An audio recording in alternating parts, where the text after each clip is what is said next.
이들은 우리랑은 달라. 왜 죽여? 왜 진멸시켜? 왜 모든 걸 다 없애버려? 하나님이 바꿔주면 되잖아. 하나님이 뭔가 기적을 베풀면 되잖아. 야, 떨 거 없어. 이미 속은 하나님 버렸어. 이들이 무슨 하나님의 나라야. 이들은 거기에 관심도 없어. 완전 눈 뒤집혔어. 그때는 우리가 사상으로 덮치는 거야. 감정에 들어가서 덮치는 거야. 나 이스라엘 정복군 아니야.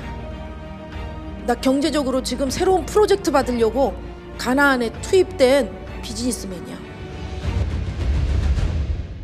우린 함께 살기로 했다. 우리라고 하는 이 복수의 주어는 바로 이스라엘의 12지파를 의미하는 것이고, 누구와 함께 사는 것인지 그것에 대하여 우리가 의문점을 가지고 이 말씀을 보지만 우린 이미 알고 있다는 것이죠. 그때에는 이스라엘 왕이 없었으므로 사람마다 자기 눈에 옳은 것을 행하였더라. 분명히 주님은 이때 왕이 없을 것을 아셨어요. 주님이 원하셨던 국가 제도, 이스라엘을 통치하는 제도는 하나님이 왕이 되셔서 제사장과 쇼페팀, 사사들로 인하여 지방자치제처럼 12지파가 각 분배된 땅에서 그 하나님의 말씀이 선포되고 바나님의 말씀의 교육이 일어나고 그 말씀으로 양육해야 되는 일들이 활발하게 일어날 수 있도록 누구를 통하여? 바로 레위 지파입니다. 그래서 다른 지파들은 다 땅을 분배해 주지만 레위 지파는 그들 가운데 흩어져서 삶으로 하나님의 말씀을 증거하고 가르치는 통로가 되고 제사를 섬길 수 있도록 레위 지파를 준비하셨다라는 거예요. 주님께서 5대 제사와 그리고 먹고 마시는 모든 일들마다 하나님의 구속의 계획이, 대장정이 너희들의 삶 속에 함께하고 있다라고 가르쳐주는 여호와의 7절기, 그리고 안식과 희년, 이 놀라운 하나님의 통치의 법들이 얼마나 거룩하고 아름다운 것인가, 이 부분을 배우며 익히며 나누며 물려주는 그 모습 자체가 아예 움직이는 토라처럼 그렇게 하나님과 연합된 거룩한 백성의 삶이 이 정복의 땅에서 이루어지는 것이 하나님의 꿈이시라는 거예요. 그러니까 왕이 없다라는 것과 그 왕이 없기 때문에 나타나는 증상에 대한 것이 사사기 전체에 흐르는 내용이에요. 철기 시대 때에 이미 돌입해서 엄청난 철제 무기를 쓰고 있는 이들과의 전쟁 앞에 광야 2세대들, 그들은 10대 재앙에 어떤 하나님의 역사가 있었는지, 또 출애굽 과정에서 그 6월절에 놀라운 일들, 또한 홍해를 건널 때의 초자연적인 역사, 그것을 경험해보지 않았어요. 귀로만 들은 것입니다. 그리고 도시의 문화를 경험해보지 못했던 이 12지파가 거대한 건축물과 그 농경사회의 풍요로움과 쾌락적 문화들을 맛볼 때에 정신이 완전히 나가버렸다 이 소리예요. 오늘 왕이 없으므로 라고 한 이 부분의 패러독스, 왜요? 왕이 계십니다. 왕이 계신데도 불구하고 그분을 왕으로 인정을 안 했기 때문에 자기 생각이 왕이 되어서 대적의 왕이 시키는 대로 살았다. 씁쓸하지만 이것을 짚고 넘어가야 된다는 말씀입니다. 요셉의 지파도 베델을 치러 올라갔는데 루스라는 이름을 가졌고, 베델은 하나님의 집이라는 뜻이 있습니다. 에브라임과 므낫세 지파에서 정예부대 정탐꾼을 베델에 보냈어요. 그 도시에서 어떤 사람이 나오는 것을 보고 누군가 거기서 나오고 있어요. 이게 얼마나 지금 중대한 일입니까? 해병대, 수색대 정도 되는 거예요. 신원 파악해야 됩니까? 안 해야 됩니까?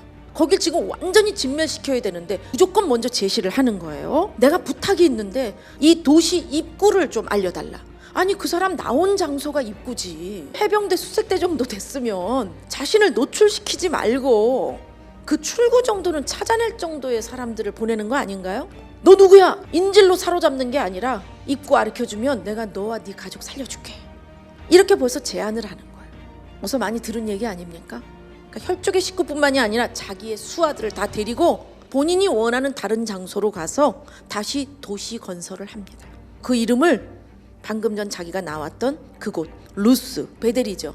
그 이름을 지어요. 가서 도시를 하나 세울 정도라면, 그리고 그 도시 이름을 자신의 본 고장에 대한 정신을 잃지 않는 것, 이 사람 놓쳐서는 안 될 사람이었던 것이죠. 왜 이런 이상한 행동을 했을까요? 라합이 있었던 여리고성에 간 정탐꾼을 패러디했다. 모습은 거의 좀 비슷해요. 그런데 완전히 상반되는 그 부분 한번 보도록 하겠습니다. 라합은 분명 여호수아가 보낸 정탐꾼에게 자기가 먼저 여호와에 대한 신앙으로 개종된 것을 고백합니다. 그래서 군사 기밀에 대한 정보를 수입하기 위해서 뭔가 협의를 하는 것이 아니라 하나님의 가족이 된 그들을 살려주는 하나님의 율법 토라에 순종하는 행동을 하는 거예요. 정탐꾼들이요. 그리고 나중에 약속을 지켜서 라합과 가족들을 살려주게 됩니다. 다윗의 조상의 족보에 들어가게 되잖아요. 라합이요. 참 놀라운 만남인 것이죠. 에브라임과 므낫세 지파가 정탐꾼을 보내어서 행한 이런 말도 안 되는 행동과는 완전히 격이 다르고 목적이 다른 것이죠.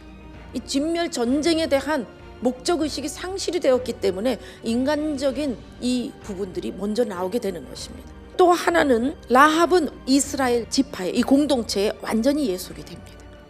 그런데 여기 이 루스 성에서 나온 사람은 개별적으로 가서 다시 자기의 성을 짓게 된다라는 거예요.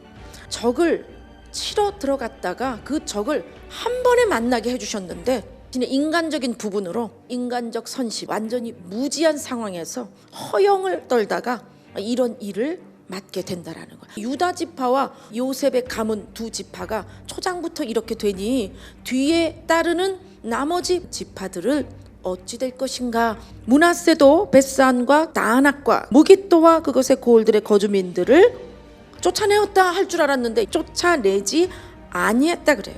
이 므낫세 지파와 함께 5개의 도시의 가나안 사람들이 함께 섞여서 살았다라는 거예요. 무엇이 제일 먼저 그들 가운데 유혹이 들어올까요? 관계성이겠죠. 결혼의 관계를 통해서 우상 숭배의 종교가 혼합되기 시작하는 것입니다.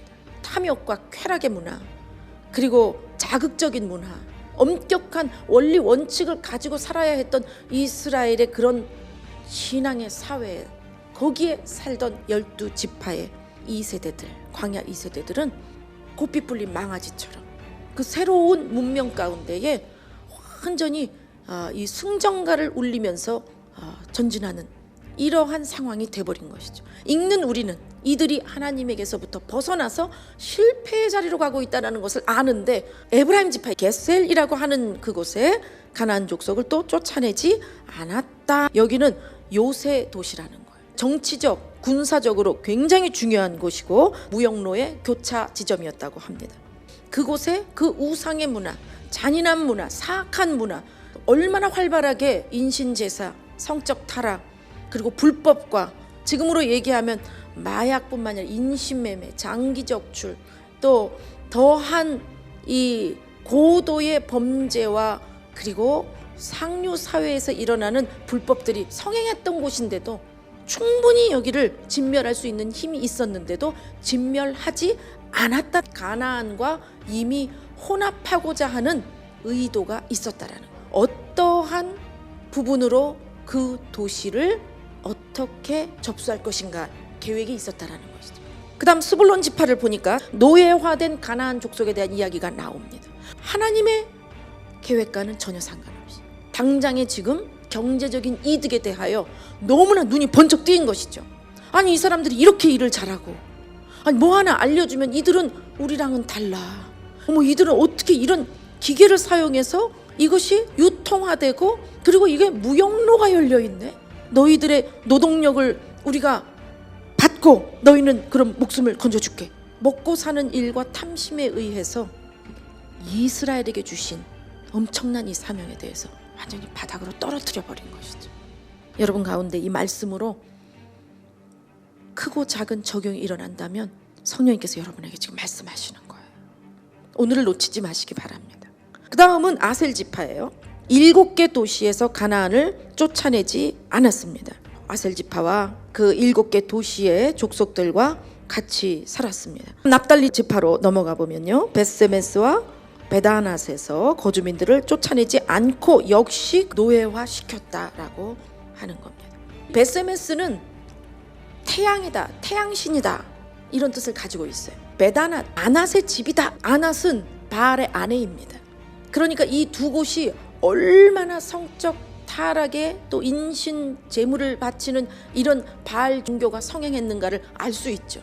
이 두 곳은 정말 진멸해야 되는 곳이죠. 어린 아이들뿐만이 아니라 짐승까지도 바알 숭배가 일어났던 곳이기 때문에 여기는 완전히 진멸을 해야 되는데 그렇게 하지 않았다라는 거예요. 역시 이들을 살려주어서 경제적인 수단으로 사용했다라는 것입니다. 주님께서 약속의 땅을 주시기로 이미 약속하셨고 주님께서 준비하시고 보호하시고 모든 것들을 주님께서 완비시켜서 그 땅을 들어가게 했지만 결국 땅은 차지했을지 모르지만 12지파의 마음은 엉뚱한 데 가 있다라는 것이죠. 우리의 삶이 그렇습니다. 열정적으로 주님의 나라를 위해서 일한다고는 하는데 내가 어찌 보면 흉내만 낸 것이지 내 속에 부어져야 할 하나님의 마음, 하나님에 대한 나의 불타는 그 사랑은 이미 식은 것은 아닌가. 우리 안에 도사리고 있는 자존심, 인간적인 생활의 가치관, 그리고 세상 비교에 의한 열등의식, 이런 것들이 계속 폭발됨으로써 사사건건이 완전히 진멸하여 십자가에 못 박아야 될 것들이 펄떡펄떡 살아서 나의 생활을 돕는 반려자가 되고 만다라는 거예요. 우리가 노동력을 줄 테니까 그래도 우리가 있으면 안심이 되잖아. 먹고 살 수 있잖아. 우리가 있다면 네 자녀도 네 부모도 너의 생활도 너의 그런 어떤 가치관도 웬만큼은 살려지잖아. 이것까지 완전히 다 잘라내야만 그게 하나님 뜻이야? 왜 죽여? 왜 진멸시켜? 왜 모든 걸 다 없애버려? 하나님이 바꿔주면 되잖아. 하나님이 뭔가 기적을 베풀면 되잖아. 이제 자신의 불법에 대한 변명과 정당성이 뭐까지 가느냐? 하나님 실력까지 논하게 되는 거예요. 하나님의 그 성품까지도 땅에다가 낮추어서 거기서 가치 기준을 자기가 논하게 되는 거예요. 그러다 보니까 정탐꾼 흉내도 내야 되겠고 열심히 정복군으로서 여호수아 흉내도 내야 되니까 가서 정복은 하는데 하나님이 왕이 아니시죠? 명령의 말씀도 없어졌죠? 거기에 대한 가치 정체성도 없죠? 그러니까 눈에 보이는 것은 먹고 살기 위한 이미 마음을 빼앗겨버린 가나안 문명에 대하여 홀딱 반해버린 이 마음의 탐심대로 그걸 유지하고 싶고 그걸 나도 갖고 싶고 나도 그것대로 좀 살아보고 싶은 그것 때문에 원수인 줄도 모르고 뒤통수 칠 적군인 줄도 모르고 올커니 하고 내 식구로 받아들이게 되는 거예요. 우리 이 부분을 정말 적나라하게 찾아내기를 바랍니다. 이 부분에 대해서 2021년도 사사기에서는 더 이상 뒤로 물러서지 않기로 합시다. 이제는 단지파가 나와 34절 읽어봅시다.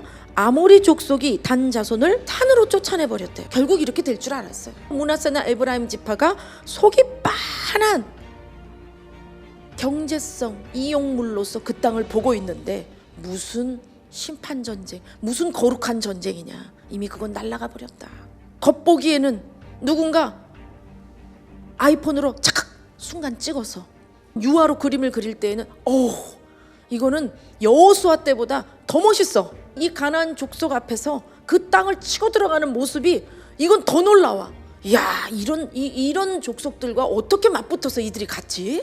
여호수아도 없는데. 야, 신앙 참 좋구나. 야, 정말 하나님을 철저히 믿는구나. 야, 믿음 좋다. 그리고 거기 가서 경제적인 것까지 하나님이 노획물까지 주시고 하나님 정말 감사하네. 이렇게 하나님이 한 번 하나 심으니까 100개를 주시네. 우리가 여기 얼마나 많이 속아요. 여러분, 이런 무지와 허영의 공식을 얼마나 많이 가지고 이제까지 안심하며 살았습니까? 죄송하지만 우리 대한민국의 기독교가 이런 무지와 허영의 공식의 틀이 지금 우리를 완전히 올가매어서 빼도 박도 하지 못하게 만든 가시가 되게 했다라는 거. 단지파를 볼 때 산악지대로 쫓겨나서 내려오지도 못하게 하는 거예요. 너희 내려오지 마. 이제 드디어 슬슬 그들의 강력한 이 저위와 그 땅을 뺏기지 않으려고 하는 이스라엘을 파괴하고자 하는 공중권세 잡은 악한 영들이 가만히 있겠습니까? 창세기 3장 15절 이후로 여자의 후손이 누구인가를 찾느라고 아벨까지 죽이는데 얼마나 신났겠어요. 이들이 가만히 있어도 타협해서 들어오니까 야, 떨 거 없어. 이미 속은 하나님 버렸어. 이들이 무슨 하나님의 영광이야, 무슨 하나님의 나라야. 이들은 거기에 관심도 없어. 이들은 지금 쾌락에, 탐심에, 안정권에 완전 눈 뒤집혔어. 가만히만 있어도 돼. 우리는 그냥 가만히 순순히 그들이 시키는 대로 노역생활, 경제적인 이런 부역의 생활만 잘해서 갖다 바치면 슬슬 그들이 우리 딸들과 결혼하면서, 슬슬 그들이 이 성적 타락에 물들면서, 슬슬 그들이 이런 문명의 쾌락과 안정권에 물들면서 하나님의 말씀을 잃어버리면 그때는 우리가 사상으로 덮치는 거야. 감정에 들어가서 덮치는 거야. 자녀들을 통해서 덮치는 거야. 걱정하지 마. 충분히 진멸할 수 있었던 그때 어떤 타협을 통해서 내가 이제 쫓겨다니게 생긴 내가 누군데, 내가 하나님의 영광스러운 12지파 안에 부름받은 그런 단지파야. 그런데 쫓겨다니게 되는 것이죠. 그러므로 우리가 잃어버린 것, 이 12지파가 잃어버린 것은 어떤 군사적인 기상, 기량, 이걸 잃어버린 게 아니에요. 열심히 하잖아요. 분배받은 그 땅에 가서 순순히 정복전쟁을 하잖아요 지금. 그런데 목적을 상실해서 하는 행동과 결과가 완전히 하나님의 계획에서 벗어나 있다라는 것이죠. 우리 대한민국이 지금 교회들도 양적인 부흥이 있고 문명과 기술과 또 인간이 누려야 하는 정서적이고 또 정신적인 많은 것들로 굉장히 풍요로워졌지만, 그러나 주님은 초대교회 신앙을 찾고 계시는 거죠. 그것을 방해하고 있는 우리 12지파에 나타난 부분이 바로 무지와 허영이란 말입니다. 철로역정에 기독도와 믿음이 어디를 통과하나요? 허영의 도시를 통과하죠. 우리 한번 거기 허영시장에서 판매하고 취급하는 상품들 한번 읽어보도록 할까요? 이 허영시장에서 그곳 사람들은 1년 내내 가옥, 그러니까 주택이죠, 토지, 사업, 건물, 명예, 승진, 지위, 국가, 왕국, 욕망, 그리고 매춘부 같은 쾌락의 요소들, 아내들, 남편들, 자식, 주인, 하인, 인생, 피, 몸, 영혼, 은, 금, 진주, 수석 등 모든 것들을 판매한다. 이 모든 것과 함께 이 시장에는 요술, 속임수, 게임, 연극, 광대, 흉내, 사기꾼, 그리고 모든 종류의 다른 오락거리와 24시간 내내 계속되는 오락이 있었다. 이곳 방문객들에게는 절도, 살인, 간통, 위증 등 공짜 상품들과 모든 상품들을 핏빛의 다양한 색깔로 포장되어 제공되고 있었다. 기독도와 믿음이 허영시장에 도착했을 때에 그들을 보고 구경거리 삼았어요. 왜? 첫 번째, 그들은 그 시장에서 구할 수 있는 옷이 아닌 전혀 다른 옷을 입고 있었기 때문이에요. 누구냐고, 저들이 누구길래 저런 옷을 입었냐고, 너무 이상하다고, 왜 우리와 같지 않냐고 그렇게 손가락질했어요. 또 두 번째, 왜 구경거리가 됐는가? 그들의 언어에 대해서 이상히 여겼어요. 왜냐하면 그들의 말을 이해할 수 있는 사람은 거의 없었기 때문이라는 거. 여러분 깨달아지십니까? 나 기독교인이야, 나 그래도 예수님 믿어 라고 말하는데 믿지 않는 지인과 대화가 너무나 잘 통한다면, 그것은 루스 성에서 그 리더십을 내준 요셉의 집안 두 지파와 똑같은 거예요. 만약 여러분이 믿지 않는 가족일지라도 그들이 무서워서 삶의 모든 부분들마다 불행을 느끼고, 그래서 위축되고, 그래서 내 인생은 왜 이래야 되냐고 원망한다면 산골짜기로 쫓겨간 단지파와 똑같은 것입니다. 하나님에 대한 무지와 그리고 우리의 끝없는 그 탐심에 대하여 십자가 앞으로 가지고 오지 않은 거, 예수님을 믿지 않는 거. 그러니 말로는 종교란에 쓰는 예수님 믿어요, 기독교인이에요 라고 말할진 모르지만 실제로는 어떻게 해요? 나 이스라엘 정복군 아니야, 나 경제적으로 지금 새로운 프로젝트 받으려고 가나안에 투입된 비즈니스맨이야, 나 하나님의 영광이 뭔 줄 몰라, 먹고 사는 이 가나안의 문명에 완전히 난 반했어, 난 이것저것 지금 따질 게 아니야, 나와 내 자식 목에 풀칠하는 게 난 더 급해, 살고 봐야 돼. 지금은 우리가 우리의 삶에 어떤 가치가 나를 움직이고 있느냐, 이것이 종교예요. 그러므로 이 종교성을 가진 채 하나님을 부른다라는 것은 있을 수가 없는 거예요. 그러므로 오늘 이 사사기 12지파의 실패 속에 그들이 지독하게 계속해서 붙들고 있는 우상, 육신 덩어리, 산다는 거, 인생, 그것의 원인들이 하나님 모르는 것이고, 그리고 계속해서 자극을 주는 어두운 영들의 탐심의 유혹이라면, 우리 안에 속되고 욕구적이며 탐심적이고 자기 이기주의고 자기 독단적인 자왕의 이러한 모든 사고방식과 생활 방식을 가지고 있을 때는 성령이 소멸하시죠. 이 기독도와 이 믿음이가 선포한 것을 조금 함께 보기로 합니다. 허영시장인 이들이 너희들은 뭘 살 거냐 물어봤더니 우리는 진리를 삽니다. 우리가 찾는 사랑, 기쁨, 인내, 영원한 면류관은 당신들한테는 없습니다 라고 선포를 하는 거예요. 오늘 이 선포가 여러분의 선포가 되길 예수님의 이름으로 축원합니다. 내가 함께 살지 말아야 할 가나안 족속, 그것은 내게 누구란 말이냐, 무엇이냐, 이 부분에 주님의 제시, 거룩한 제시를 받아들이셔서 마음을 열고 그 부분을 주님 앞에 내어놓을 수 있는 시간이 되기를 다시 한번 부탁을 드립니다. 두려워하지 말고 불행 앞에 뒤돌아서지 말고, 오늘 이 세상에는 가치 있어 보였던 화려한 모든 가나안의 모든 문화 속에는 내가 찾는 그 진리, 하나님의 영원하신 사랑, 하나님의 극진한 그 용서하심과 하나님의 기다리심, 그것이 없다라고 선포하며 예수 그리스도의 그 십자가로 달려오는 여러분 되시길 예수님의 이름으로 축원합니다. 오늘 그런 자에게 주님께서 극적인 역전을 이루게 해주시는 거예요. 십자가는 항상 역전이 있습니다. 주님의 무덤은 어찌 보면 믿음이 부족한 자, 약속에 대해서 망각한 자, 12지파와 같이 속심이 따로 있어서 정치적 메시아만 기다리다가 아 이거 어떻게 된 거야, 그 무덤은 3일간 아무 말씀을 안 하시지만 그러나 약속대로 주님은 무덤에서 일어나시죠. 부활하십니다. 그 부활이 바로 나의 부활을 보장하시는 거예요. 예수 그리스도의 생명이 나의 생명이 되었다면 그것은 부활의 생명이요, 할렐루야, 영원한 생명이며, 아멘, 아버지의 생명인 것입니다. 오늘 이 시대에 우리도, 내 자신도 주님이 왕권으로 통치하시는 거룩한 땅이 되기를 소원합니다.